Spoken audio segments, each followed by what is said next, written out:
പണ്ട് കേരളത്തിൽ വ്യവസായങ്ങൾ ഇല്ലാതിരുന്ന കാലം ബോംബെയിലെ ഗ്വാളിയോർ ഗ്രൂപ്പിന്റെ തലവൻ ബിർള ഇവിടെ ഒരു ഫാക്ടറി തുടങ്ങുവാൻ ആഗ്രഹം പ്രകടിപ്പിച്ചു.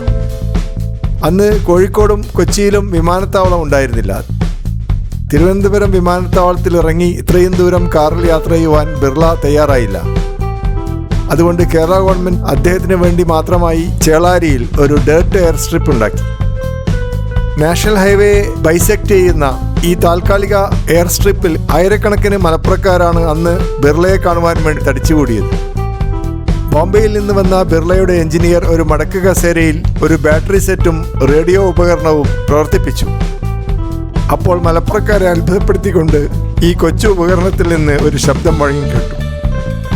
PT-605 calling Chelari over. അപ്പോൾ എഞ്ചിനീയർ പറഞ്ഞു, Chelari receiving you loud and clear over. അപ്പോൾ വീണ്ടും പൈലറ്റിന്റെ ശബ്ദം മുഴങ്ങി കേട്ടു. PT-605 requesting landing permission over.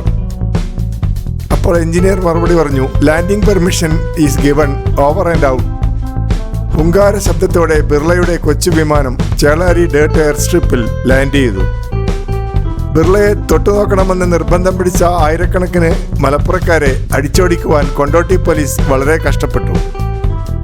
ഇന്ത്യയുടെ രാഷ്ട്രപതി വന്നാൽ പോലും താമസിക്കാൻ സൗകര്യമുള്ള കോഴിക്കോട് ഗസ്റ്റ് ഹൗസിൽ ബിർളയെ കൊണ്ടോട്ടി പോലീസ് പണിപ്പെട്ട് എത്തിച്ചു. അദ്ദേഹം മാവൂർ ഗ്രാമം സന്ദർശിക്കുകയും അവിടെ ഗ്വാളിയോർ റയോൺസ് ഫാക്ടറി സ്ഥാപിക്കുകയും ചെയ്തു. അങ്ങനെയാണ് കേരളത്തിലെ ആദ്യത്തെയും അവസാനത്തെയും ഫാക്ടറി സ്ഥാപിക്കപ്പെട്ടത്.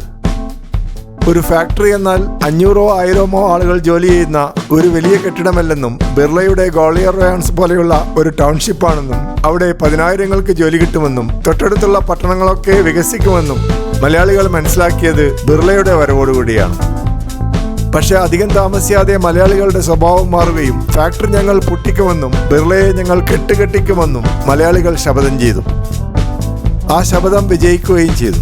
അതിനുശേഷം ഇതുവരെ കേരളത്തിൽ ഈ നിലവാരത്തിലുള്ള ഒരു വൻകിട വ്യവസായവും തുടങ്ങിയിട്ടില്ല. മന്ദബുദ്ധിയായ ഏതെങ്കിലും ഒരു ഉത്തരേന്ത്യക്കാരൻ കേരളത്തിൽ വരുമെന്നും ഇനിയും മറ്റൊരു ഗ്വാളിയോർ റയോൺസ് തുടങ്ങുമെന്നും പ്രതീക്ഷിച്ച് കാത്തിരിക്കുകയാണ് നിരാശരായ മലയാളികൾ.